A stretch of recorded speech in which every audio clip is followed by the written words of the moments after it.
Okay guys, today we're going to start by learning about percents of change. So it says state whether each percent of change is a percent of increase or a percent of decrease. Then find each percent of change. Round to the nearest whole percent. So on number 1, it tells us that original is 25 and new is 10. Now it doesn't tell us what we're working with. It doesn't matter if we're working with hot dogs or books or money or boyfriends. What matters is the numbers. Now just a quick reminder, increase means we're going up and decrease means we're going down. So to get from the first number to the second number, we went from 25 to 10, so that means we're going to be working with a decrease here. Now I've given you two formulas over here on the right hand side, and one represents percent increase and one represents percent decrease. You have to choose which one to use based on which numbers you were given. So since we went from 25 to 10 and we decreased, we want to use this formula right here, 1 minus new over original. So I'm going to come over here, and all we have to do for work is show how we substituted the numbers into our formula. So 1 minus, my new is 10, and my original is 25. Okay, that right there is our work. But next what I need you to do is I need you to make it ready to put into your calculator, which means I want to put parentheses around this fraction, because in my calculator I want it to be 100% sure that we are doing this fraction first. Okay? So now all you have to do is you have to get out your calculator and put it in exactly like you see it.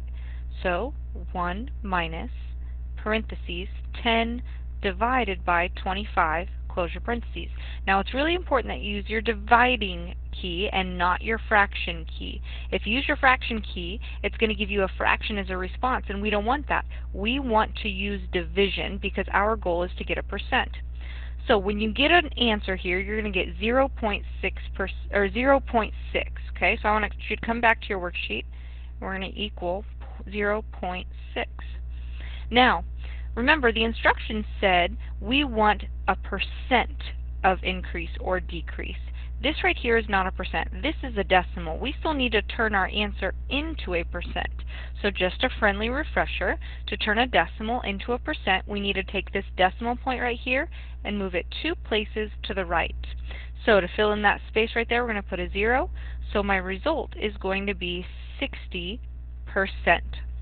Now just a reminder, it also said state whether each percent of change was a percent of increase or a percent of decrease. We decided it was a decrease, so we have a 60% decrease. Now let's go to number 2. My original is 50 and my new is 75. So if I went from 50 to 75, I'm increasing, I'm getting larger. So I'm going to use this percent increase formula up here. So what we're going to have to do is we're going to take new over original and subtract 1. So new, which is 75, over original and subtract 1. Again, I want that fraction in parentheses because I want our calculator to know we want to do that division first.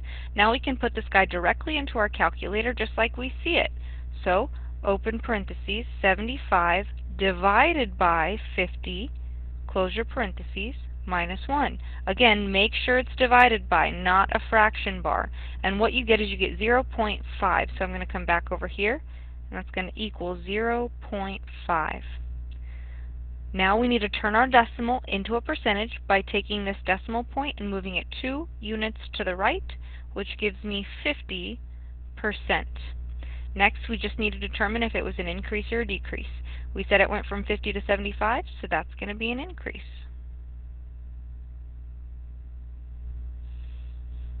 On number 3, we went from 55 to 50, so that's going down. We're going to use our percent decrease formula. So I want 1 minus new over original, so 50 divided by 55, put parentheses around it, and we can put it into our calculator just like that. So 1 minus parentheses 50 divided by 55, and we get, we get a nice long decimal. So what I want you to put when we put it on our paper is we're going to put approximately 0.0909. I want 4 numbers after that decimal point. Now when you get that, we still need to turn it into a percentage. So I'm going to take this decimal and I'm going to move it 2 places to the right. So that's going to give me approximately 9.09, but the instructions say to round to the nearest whole percent. So if I have 9.09, to round to the nearest whole, I need to look at the number right after it, and since that's a 0, it's going to stay at 9%. But it's not exactly 9%, so it's very important that we show that here we approximated with our approximation symbol. And then finally, just to reiterate, it was a decrease, so we need to say approximately 9% decrease. Okay, what I'd like you to do next is pause the video and do the next 3 problems completely on your own. Show the work with the formula, put it into your calculator, change it to a percent, and state if it's an increase or decrease. Okay, hopefully on number 4, you get 28 over 25 minus 1, which is a 12% increase. Number 5, we get 1 minus 30 over 50, which is a 40% decrease. And on number 6, 95 over 90 minus 1, which is approximately a 6% increase. Okay, next on number 9 through 13, what we're going to do next is find the total price of each item when we're working with tax. Now taxes are everywhere. You pay taxes on anything that you purchase. You pay taxes when you make a paycheck. You pay taxes when you buy groceries. Taxes are the little extra money that you have to pay to the government. So the formula is tax price equals 1 plus my percent divided by 100 times P, where P stands for the original price. So on number 9, it says my dress is $69 and my tax is 5%. So my taxed price is going to equal, and we're just going to substitute everything into the formula just like they want. So open parenthesis, 1 plus my percent, which is 5, over 100, close parenthesis, times capital P, where P stands for original price, so $69. Now, all I have to do is substitute that in my calculator exactly like I see it. So, open parenthesis, 1 plus 5 divided by 100. Again, make sure it's divided by, I don't want a fraction. Close your parenthesis, and then 69. Now, when I hit enter, I get a nice, neat 72.45. Now, we're not going to round that because we're dealing with money, so that's exactly $72.45. So don't forget your dollar sign. Let's try it again on number 10. I have a binder for $14.50, and I have tax of 7%. So again, taxed price equals, open parenthesis, 1 plus my percent divided by 100, close my parentheses, times 1450. So again, we're going to put it into my calculator exactly like I have it here. So open parenthesis, 1 plus 7 divided by 100, close your parenthesis, 1450. And we get back 15.515. Now let's talk about that answer for a minute. If I get an answer of 15.515, I do need to round that, because you would never go to the grocery store and they would never say, oh, you bought a binder that's going to be $15.515. No, they give you a nice amount in dollars and cents. So we're going to have to round to the nearest hundredth, otherwise known as the nearest cent or the nearest penny. So only 2 numbers can come after that decimal point. So I'm going to look at the number that comes after it. This is a 5, so I'm going to round this dude up to a 2. So this is going to be $15.52. And don't forget your dollar sign.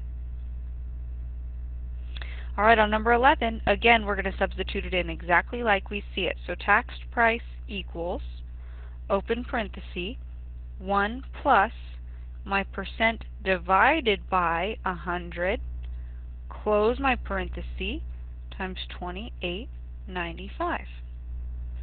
So we're going to put this into our calculator exactly like we see it. Again, open parenthesis, 1 plus 6 divided by 100, closed parenthesis, times 28.95. And we get a result of 30.687. Again, we need to round to the nearest hundredth. So I'm going to look at this number after it. It's a 7, so we want to round this up to $30.69. Alright, what I'd like you to do next is pause the video and do 12 and 13 on your own. Alright, for number 12, you should get 48.95 as your total. And then on number 13, sometimes we panic because we see a decimal here, and your first thought is, oh, we can't have a decimal in a fraction. But remember, we're not putting that into our calculator as a fraction. We're using division. So a decimal is okay, and you should get $6.39. Next, we're going to go we're going to skip 14, 15, and 16. We're going to go down to 17. Next it says, find the discounted price of each item. Now, discounted formula is exactly the same as taxed price, but instead of an addition symbol, we have a subtraction symbol. So, we're going to start with discounted price equals, and this is saying a backpack 56.25 is on discount for 20% off. So I want to use the same formula. So open parentheses, 1 minus 20 divided by 100, close parenthesis, and we're going to multiply that by 56.25. Now we put that into our calculator just like we see it, just like we did with taxes. We are going to have, open parenthesis, 1 minus 20 divided by 100, close your parenthesis, times 56.25. And when I do that, I'm going to get a result of 45, which means that backpack is going to cost $45 after you take a discount. Okay, on number 18, again, we have a monitor for $150 and a discount of 50%. So my discounted price is going to equal 1 minus my percent divided by 100, and multiply that by the original price of 150. So when we put that into our calculator, open parenthesis, 1 minus 50 divided by 100 times 150, and we get $75. So this monitor is $75 with its discount. What I'd like you to do next, pause the video and do the next 3 on your own. Alright, on number 19, you should have taken 1 minus 20 divided by 100 times 15.99 and gotten a price of $12.79. On 20, taken 1 minus 40 divided by 100 and multiply it by 25.50 and you get $15.30. And on 21, you take 1 minus 25 divided by 100, multiply it by 125, and it's $93.75. Now on the back side, we're going to talk about some word problems. So it says, on number 22, the price per share of a stock decreased from $90 per share to $36 per share. By what percent did the price of the stock decrease? So here are all the formulas that we learned on the front side. We just have to figure out which formula is right for this problem. Now they're pretty straightforward with the lingo that they use to help you figure out which formula is correct for you. So this one says, by what percent did the price of the stock decrease? Well, since we're talking about percent and decrease, we're going to use the percent decrease formula. Now the first thing that we need to do is write down that formula. So we're going to say percent decrease equals 1 minus new over original. And the reason that we're writing it down is because now it's going to be easier to see where to solve in, or where to substitute in, and what I need to solve for. So they wanted to know by what percent did the price of the stock decrease, which means I'm going to be solving for this guy right here, percent decrease. That is what I do not know. So that means this problem has given me enough information to figure out what new and original are. So it says the price per share of a stock decreased from $90 to $36. So it's currently $36, so that would be my new price, and my original price was $90. Well, just like we did on the front page, we have 1 minus 36 over 90. We'll put that in parentheses and put that into our calculator exactly like we see it. So 1 minus parentheses 36 divided by 90 is going to give me a decimal of 0.6. So I'm going to come back here and equal 0.6. All we have to do now is change that to a percentage. So take your decimal, move it 2 units to the right, and we get 60% decrease. The price of the stock decreased by 60%. On number 23, it says customers of a utility company received notices in their monthly bills that heating costs for the average customer had increased 125% over last year because of an unusually severe winter. In January of last year, the Garcias paid $120 for heating. What should they expect to pay this January if their bill increased by 125%? So when we see the word increase and percent, we're going to be looking for percent increase. Now this one's a little bit different, so let's go ahead and write it down. Percent increase equals new over original minus 1. So they gave us the percent here, which means they're giving us this guy. They want to know what should they expect to pay. We have to figure out what one of these guys are, so let's figure out which one we're missing. First of all, we want to change 125% into a decimal, because on problems like number 22, whenever you're solving for this guy over here, remember we get a decimal as a result and have to change it to a percent. So now when they give us a percent, we have to change it back to a decimal before we can put it into our formula. So here on 125, my decimal's at the end. I need to move it 2 units to the left to get 1.25. Now, they told me that in January of last year, the Garcias paid $120 for heating. So that was their original payment. That was their original cost. They want to know what should they expect to pay this January, so that's going to be an x in the numerator. So I have 1.25 equals x divided by 120 minus 1. This is a nice little formula with one variable that we have to solve for. Not a big deal. So what we're going to do is we're going to add 1 to each side, and we're going to get 2.25 equals x over 120. And then to get x by itself, we're going to multiply each side by 120. And we're going to take 120 times 2.25, and x is going to equal 270. Now let's make sure we answer the question. What should they expect to pay this January if their bill increased by 125%? $270. Box our answer. On number 24, it says the current price of each share of a technology company is $179. If this represents a 13.9% increase over the past year, what was the price per share a year ago? So here, we're working with percent increase. So again, we want percent increase equals new over original minus 1. Now they told me we're working with a 13.9%, so I want to change that to a decimal, and that's going to go here, so 0.139, and it says the current price is $179. What was the price a year ago? So that means we're calling this our new guy. That's going to be our new price, $179, since it's current.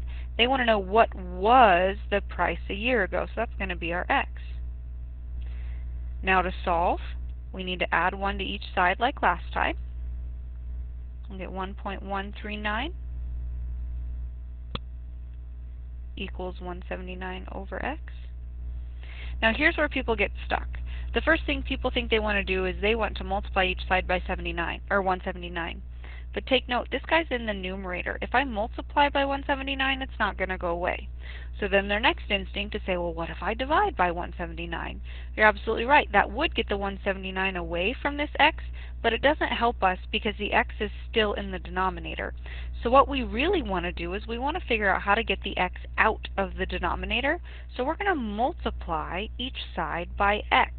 Now it's okay to do that because we're not done after we do that. We're going to have 1.139x equals 179. Now this looks like an equation that we're more used to solving. I can divide each side by 1.139, and I'm going to take 179 divided by 1.139, and we're going to get a result of 157.1553995. But remember, we're dealing with money, so let's round to the nearest cent. So this is going to be about $157.16.